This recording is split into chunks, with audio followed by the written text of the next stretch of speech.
ఉమ్మడి చిత్తూరు జిల్లాలో చిల్లర రాజకీయాలు నామినేషన్ల సందర్భంగా బయటపడ్డాయన్న విమర్శలు వెల్లువెత్తుతున్నాయి. ఎన్నికల పోలింగ్ సంగతేమో గానీ అధికార పక్షం నామినేషన్ల ప్రక్రియనే ప్రతిష్టాత్మకంగా తీసుకుందని, అదే రోజు ప్రత్యర్థిపై పైచేయి సాధించి మానసికంగా దెబ్బ కొట్టడానికి నామినేషన్ ర్యాలీలను అడ్డుగా పెట్టుకుంటున్నారనే ఆరోపణలు వినిపిస్తున్నాయి. మొత్తం మీద రాష్ట్రంలో ఎక్కడా జరగని విధంగా నామినేషన్లు చిత్తూరులో ప్రహాసనంగా మారాయంటున్నారు రాజకీయ విమర్శకులు.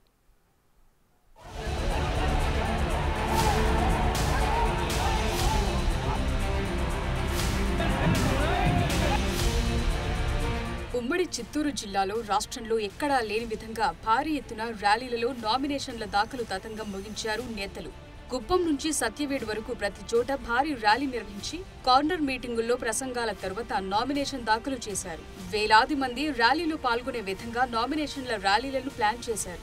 అయితే ఇక్కడే ఓ ట్విస్ట్ బయటపడింది. ప్రత్యర్థి పార్టీల ర్యాలీలకు వచ్చే వారిని బలవంతంగా అడ్డుకోవటం, ఆ పార్టీల మద్దతుదారుల్ని ఉచితంగా బస్సులు పెట్టి యాత్రలకు పంపటం వంటి విచిత్రాలు చిత్తూరు జిల్లాలో చోటు చేసుకున్నాయి.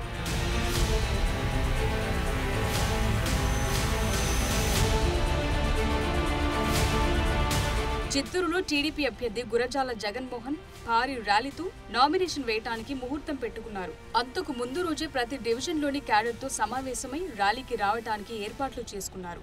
అయితే ప్రత్యర్థి వైసీపీ నేతలు రాత్రికి రాత్రే అక్కడున్న కాలనీ వాసులను హైర్ చేసుకుని మరుసటి రోజు ర్యాలీకి రాకుండా వారికి కావాల్సింది ఇచ్చి ప్రతి డివిజన్లో 200 నుంచి 300 మందితో అక్కడికక్కడే ర్యాలీలు నిర్వహించి హడావిడి చేశారు.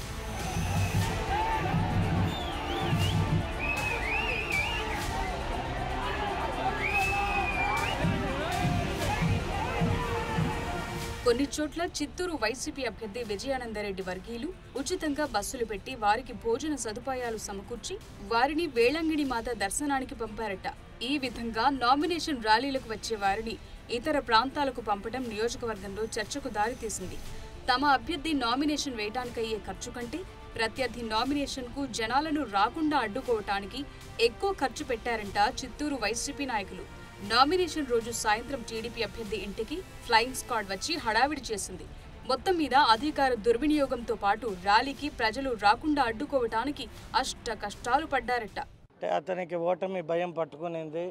ప్రజలు ఎన్ని ఆపినా ఎటువంటి కుతంత్రాలు పల్లినా చాలా వరకు చాలామందిని టూర్ల రూపంలో అలాగే వార్డుల వారీగా డివిజన్ మీటింగ్లు అంటూ మా కార్యకర్తలను కూడా ఇండ్ల కాడికి వెళ్ళి బెదిరించడం, భయపెట్టడం, మీకు వచ్చే నీళ్ళు కూడా రాదు, మీకు కరెంటు కట్ చేస్తామంటూ అనేక రకాల ప్రలోభాలు పెట్టారు.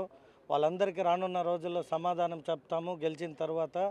చంద్రగిరిలో కూడా ఇలాంటి పరిస్థితి నెలకొంది. ఇక్కడైతే టీడీపీ వైసీపీ అభ్యర్థులు ఇద్దరు నామినేషన్లు ముందుగానే దాఖలు చేశారు. అయితే తర్వాత తమ బల ప్రదర్శనకు నామినేషన్ ప్రక్రియను ఉపయోగించుకున్నారు. చంద్రగిరి నుంచి ర్యాలీ కోసం టీడీపీ అభ్యర్థి పులివర్తి నాని దరఖాస్తు చేసుకోగా అధికారులు ఆయనకు అనుమతి ఇవ్వలేదు. అదే సమయంలో వైసీపీ అభ్యర్థి అయిన చెవిరెడ్డి భాస్కర్ రెడ్డి కొడుకు మోహిత్ రెడ్డికి అవకాశం ఇచ్చారు.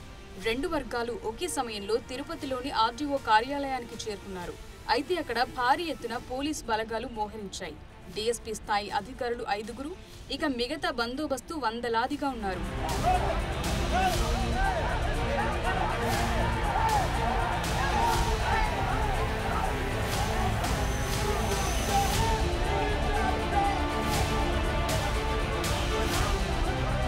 అయినప్పటికీ ముందుగా వైసీపీ శ్రేణులు నిబంధనలు ఉల్లంఘించి బయటకు రావడంతో టీడీపీ శ్రేణులు కూడా రోడ్డెక్కాయి. 2 వర్గాల మధ్య తోపులాటలు, దూషణలు, పరస్పర దాడులు పెద్ద ఎత్తున జరిగాయి. ఓ దశలో టీడీపీ కార్యకర్తలపై పోలీసులు స్వల్ప లాఠీచార్జ్ చేశారు. అయితే అక్కడ పోలీసు అధికారుల నిర్లక్ష్యం, పక్షపాత వైఖరి వల్లనే దాడులు జరిగాయని టీడీపీ నేతలు అంటున్నారు. తమ నామినేషన్ కార్యక్రమాన్ని భగ్నం చేయడానికి అధికార పార్టీ ప్రయత్నించిందని టీడీపీ నేతలు ఆరోపిస్తున్నారు.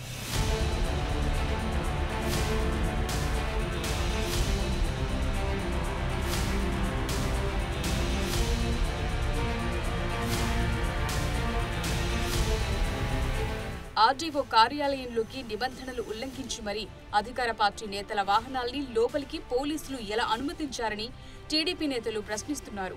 నిబంధనలు ఉల్లంఘించిన వారిపై కేసులు నమోదు చేయాలని ఎన్నికల రిటర్నింగ్ అధికారి ఆదేశించినా పోలీసులు చెవిరెడ్డి అనుచరుల్లా వ్యవహరించారన్న ఆరోపణలు వినిపిస్తున్నాయి. పోలీసులు కొందరు అధికారులు ఉంటారు కదా, అందరూ కాదు కదా, కొందరు అధికారులు అట్లుంటారు. వాళ్ళకి చెప్పే టైం దగ్గర వస్తుందండి. ఘటనకి చెవిరెడ్డి భాస్కర్ రెడ్డి కుటుంబ సభ్యులు, చెవిరెడ్డి భాస్కర్ రెడ్డి కుటుంబ సభ్యులే కాదు, మాకు సంబంధం లేదు, వాంటెడ్గా రెచ్చగొడుతున్నారు. మా వాళ్ళు దాడి చేసి మేము ఇక్కడుంటే వాళ్ళు రాళ్ళు చేసింది వాళ్ళండి, మేము కాదు. మొత్తం మీద నామినేషన్ దాఖలకు జిల్లా వ్యాప్తంగా టీడీపీ వైసీపీలు పెద్ద ఎత్తున హడావిడి చేశాయి. సూళ్లూరుపేటలో అయితే అధికార పార్టీ నాయకులు, ర్యాలీలో ప్రధాన నాయకులు గొడవపడ్డారు. గంగాధర నెల్లూరులో పోలీస్ అధికారుల సాయంతో ఇసుక లారీని అడ్డుగా పెట్టించి తమ ర్యాలీని ఫెయిల్యూర్ చేయడానికి ప్రయత్నించారని టీడీపీ నేతలు ఆరోపించారు. కుప్పంలో సైతం భువనేశ్వరి ర్యాలీ సందర్భంగా ఆమెను ఇబ్బంది పెట్టడానికి ప్రయత్నించారని అంటున్నారు. మరోవైపు వైసీపీ నామినేషన్ సందర్భంగా తమిళనాడు వాసులకు ఒక్కొక్కరికి 1000 రూపాయలిచ్చి తీసుకొచ్చారని టీడీపీ వీడియోలు చేసింది. నామినేషన్ల దాఖలు తతంగమే ఇంత రచ్చరేపితే పోలింగ్ నాటికి పరిస్థితి ఎలా ఉంటుందో అని జిల్లా వాసులు బిక్కుబిక్కుమంటూ గడుపుతున్నారు.